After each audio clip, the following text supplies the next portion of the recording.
कार्रवाई जारी है और अब तक 6 आरोपी हैं।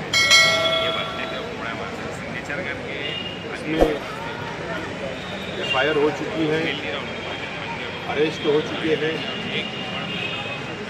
और ऐसा समझ में आ रहा है कि SIT की कार्रवाई बड़ी तेज़ी से जारी है।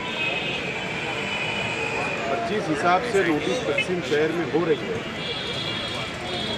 कैंप पुलिस स्टेशन SIT के नाम से बुलाया जा रहा है इंक्वायरी करने के लिए, पेपर की इंक्वायरी करने के लिए, और छावनी पुलिस स्टेशन के अंदर भी बुलवाया जा रहा है इंक्वायरी के लिए, और कारपोरेशन ऑफिस के अंदर भी बुलवाया जा रहा है।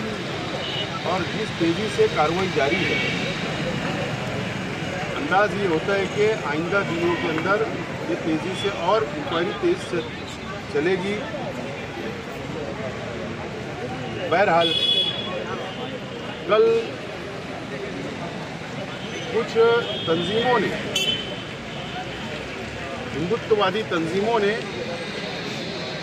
SIT के मेंबर सेक्रेटरी अनिकेत भारती साहब को एक लेटर दिया, मेमोरेंडम दिया और ATS को इस इंक्वायरी में शामिल किया जाए, इस तरीके की जो डिमांड की। अब जाहिर सी बात है, हुकूमत उनकी है, उन्हीं की पार्टियों की हुकूमत है महाराष्ट्र में। जिस तरीके से SIT 24 घंटे में बन गई, ऐसा हमको शक है कि ATS भी इसमें इन्वॉल्व हो सकती है। इसके लिए हम लोग बहुत सतर्क है, बहुत संजीदा है और इसके लिए माइनॉरिटी डिफेंस कमेटी की शनिचर के रोज़ दोपहर 2 बजे प्रेस कॉन्फ्रेंस है और बाकी की बातें आइंदा का हमारा लाएअमल, जो हम मुंबई गए थे वहाँ की पूरी तफसील प्रेस के ज़रिए आवाम के सामने हम लोग रखने की पूरी कोशिश करेंगे शनिचर को।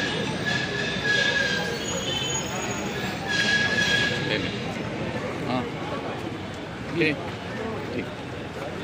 मामला जिस हिसाब से नोटिस बढ़ रही है, तो मामला संगीन हो गया है और मैं जिन लोगों को भी नोटिस दी जा रही है उन लोगों से हम लोग पहले भी बोले हैं कि राष्ट्रवादी भवन पर सुबह 11 बजे से 6 बजे तक कानूनी रहनुमाई की जा रही है। 6 बजे से 11 बजे तक Samajwadi party office Agra road पर रहनुमाई की जा रही है। मैं उन तमाम ही लोगों से कहूँगा कि आप तो जब नोटिस मिले तो आप एक मरतबा ये ऑफिस पे आइए। इसकी वजह यह है कि हमारे शहर में जो मैं देख रहा हूँ कि लोग पढ़े लिखे नहीं हैं और उन्हें कानूनी समझ नहीं है। डॉक्यूमेंट कौन से लेके जाना, क्या बताना, ये उनको समझ में नहीं आ रहा है, इसलिए वहाँ भी उनको तकलीफ़ हो रही है। तो हम उनकी रहनुमाई कर रहे हैं, क्योंकि बोलने में लोग डर और खौफ में मुब्तला है। बोलने में कुछ ऐसी बातें बोल दे रहे हैं कि वो कानूनी गिरफ्त में आने जैसी बातें आ रही है। इसलिए नोटिस जिनको भी मिल रही है वो ये ऑफिस पर आकर वहाँ ज़रूर बताएं और समझ लें। मामला ऐसा है कि मुसलसल छावनी पुलिस स्टेशन में जो FIR हुई है उसमें मुजरिम कंटिन्यू बनाया जा रहा है। अभी भी हमारी मालूमात है कि आज शब बारात होने के बावजूद अभी भी कई लोगों को छावनी पुलिस स्टेशन में सुबह से रोक के रखा गया है। पुलिस डिपार्टमेंट कहीं पे कोई शब बारात त्यौहार इसका कोई लिहाज नहीं रख रहा है। नहीं तो हमेशा ये हुआ है कि अगर कोई मामला चल रहा है तो कोई त्यौहार है, कुछ है, तो कहीं ना कहीं उस वक्त कोई सहूलत दी जाती थी। मगर ऐसा देखा गया कि इन 2 दिनों में सख्ती ज़्यादा बढ़ा दी गई है, इंक्वायरी ज़्यादा तेज़ी से शुरू कर दी गई है। आने वाला वक्त रमज़ान का है। मैं पुलिस डिपार्टमेंट से भी कहूँगा कि इंसानी बुनियाद पर, क्योंकि SIT की रिपोर्ट 6 महीने तक चलने वाली है, 6 महीने तक इंक्वायरी चलने वाली है। मगर ये पहली बार मैं देख रहा हूँ कि कोई SIT बनी और SIT बनने के बाद वो उसकी इन्वेस्टिगेशन करने के बाद रिपोर्ट सरकार को देती, उसके बाद कार्रवाई शुरू होती। ये पहली महाराष्ट्र में SIT है जहाँ पर SIT की अपनी इंक्वायरी भी चल रही है और उस बीच में FIR के बाद उनको मुजरिम भी बनाया जा रहा है। ऐसी SIT मैंने आज तक महाराष्ट्र में मेरी मालूमात में तो नहीं है इस तरह की कोई कार्रवाई हो रही है।